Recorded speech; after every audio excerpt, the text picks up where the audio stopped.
The gentleman. So ironic. No, well, not you. It's not only I'm sorry, Mr. Chairman. The chair needs. I thought it was Cicilline. The chair needs to point out that the question before us is on the point of order and is not open to general debate. I doth protest too much, but I do insist on the point of order. Does the sponsor of the amendment wish to be heard on the point? I do, Mr. Chairman. Mr. Chairman, everything in the original resolution is essentially copied, except the focus is on the U.S. Capitol Police. All of your amendment, your resolution talks about looting and rioting and violence in the summer of 2020. Your resolution talks about the murders that have been committed. Your resolution talks about the police. Every single thing that your resolution talks about, my resolution talks about, except mine is focused on a day that you would like to forget. That day will not be forgotten in United States history. That was the day when you refused to sign up to support our law enforcement officers. Recognize that that is the purpose of this, and Mr. Chairman, I definitely believe that that point of order is not legitimate, and the fact is that this is an amendment. What are you so afraid of? This is an amendment to support our law enforcement officers that defended us on January 6, 2021. You should not be afraid of that. You should agree to the amendment, but certainly it is a legitimate amendment, and I yield back. Mr. Chairman, I'd like to be heard on the point of order. Thank you. I would concur with the gentleman from Washington's argument. This amendment speaks to the support of the Congress of the United States of men and women in law enforcement, specifically speaks to the events of January 6th, and recounts the importance of recognizing the heroic work of the brave men and women of the U.S. Capitol Police. It's hard to imagine how a resolution that supports the men and women in law enforcement is not germane to an underlying resolution that does the same thing, except that the focus of this is a set of specific events, a specific day of January 6th.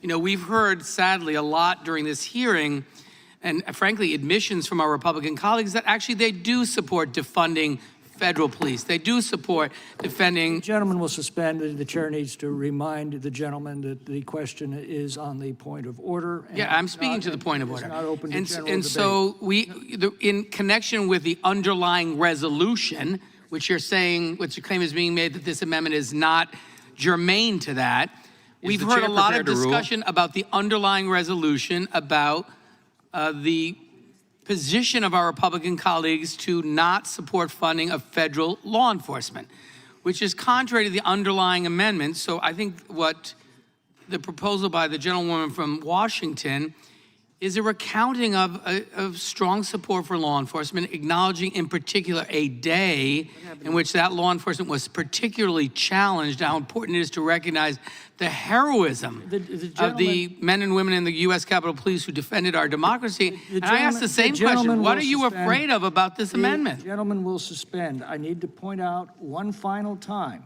that is the question of the point of order that the gentleman is recognized to address. The matter is not open to general debate at this stage. No, and I apologize if I'm not making myself clear. I'll try to repeat it and focus again on the amendment offered by the gentlewoman from Washington and why I think that it is in fact should be ruled in order. Her resolution. The gentleman is discussing the content of the resolution. That is not open to discussion at this point. No, I'm not addressing the contents. I'm addressing whether or not it's properly in order, whether it's germane to the underlying resolution. If the gentleman is not prepared to proceed in order, the gentleman will no longer be recognized. No, I am prepared to proceed in order. I am speaking about. All members. Mr. Chairman, this is my time. You've recognized me. I'm speaking about the amendment offered by Congresswoman Jayapal and why I believe it's in order and germane to the underlying resolution. No, the gentleman is recognized on the point of order, not on the general resolution. And I'm speaking to the point of order. The point of order was made that it's not germane. I am arguing to you, Mr. Chairman, and members of this committee, it is germane because it is on the very same subject matter. Our expression of support for law enforcement, maybe with more detail than you like, because we're calling you out for the hypocrisy of claiming to support law enforcement. So this amendment just provides more context, more details. It's the same subject. It's germane, and I yield the balance of my time to Mr. Swalwell. Thank you, and would like to speak to the point of order. It's relevant as it deals with federal law enforcement. This is a Congress of the United States speaking about January 6 officers who served here.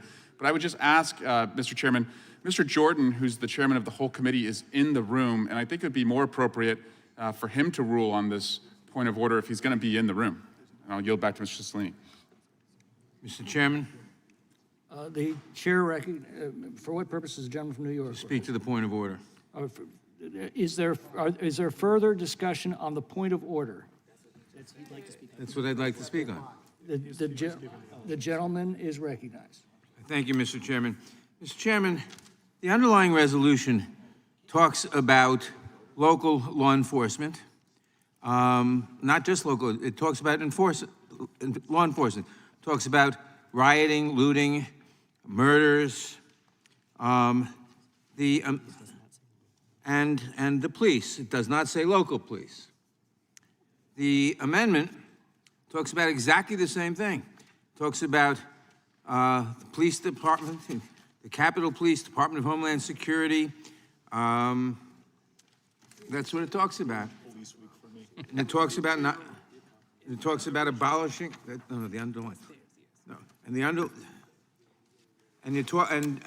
the underlying amendment talks about abolishing the police in general. The resolution is well within the same scope because it talks about the police. It talks about the Capitol Police Department, the Department of Homeland Security. It talks about looting and rioting that occurred on January 6th, whereas the underlying amendment talks about looting and rioting that occurred a year earlier.